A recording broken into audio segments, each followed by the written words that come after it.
Hello everyone. Today in this video I want to do a player comparison between Amar'e Stoudemire and Blake Griffin. These are two players I grew up watching. They were fun to watch because they had similar playstyles.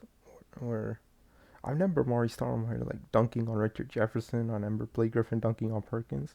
They were like high flyers like Sean Kemp. So I'm gonna be comparing these two players. The criteria for comparing them, I'll look at their individual accolades. We'll look at their team success, both in the regular season and in the playoffs, and then so sort of we're looking at like their impact towards winning, and then we'll look at their statistics, their in-game averages, and then we'll look at longevity by like counting stats and durability.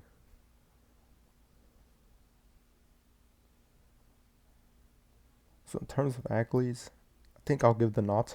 I think Amar'e Stoudemire wins here. They both won Rookie of the Year, even though Blake Griffin won unanimous. But Amar'e Stoudemire, he made a first team All NBA selection in I think 2007. This was in the era of Tim Duncan, Kevin Garnett, Dirk Nowitzki, and there were more power. I think Elwin Brand, yeah. The 2000s, the power forwards were stacked in the 2000s, and but Blake Griffin, yeah, Blake Griffin also won a slam dunk competition. I remember watching that as a kid, where he jumped over the Kia, so that was good. So Amar'e Stoudemire's peak, I'll say, was like from '04 to '11. His first year in New York was like his last year, where he was playing at like an all-star level, and then Carmelo Anthony came, and then he changed the team. So, but Blake Griffin's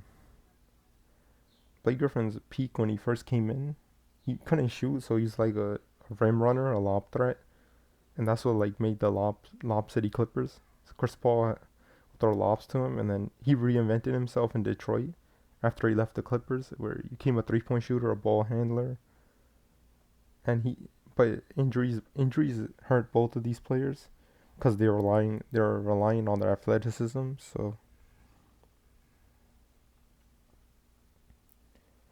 the playoff averages.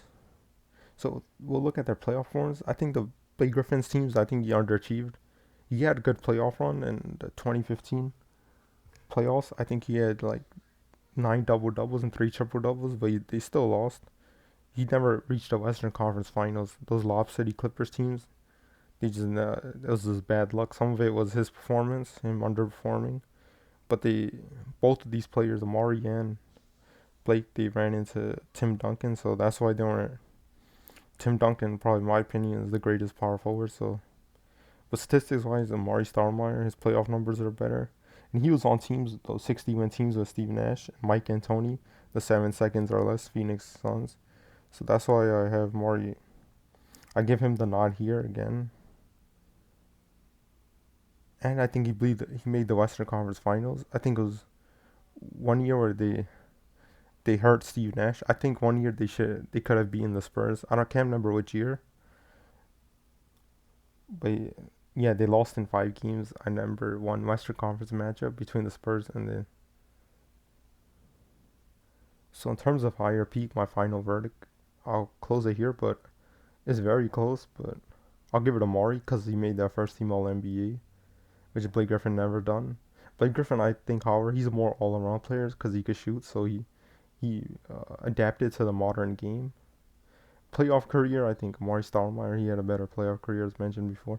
Blake Griffin had his longevity was more he lasted longer because Amar'e Stoudemire had like knee injuries at the age of 39. I think that's why Phoenix let him go and the Knicks signed him. But uh, both of both of their weakness, they both had the same weaknesses. They weren't like, I'm not gonna say horrible at defense, but it wasn't their strong suit. And Blake Griffin, I think, came a more playmaker. That's why he's more of an all-around player because later on he became a point forward. But both of them, I think I mentioned this before, their athleticism declined due to their injuries, and Amar'e wasn't. His rebounding was good. Like he'll give you 8 rebounds, he want to give you double.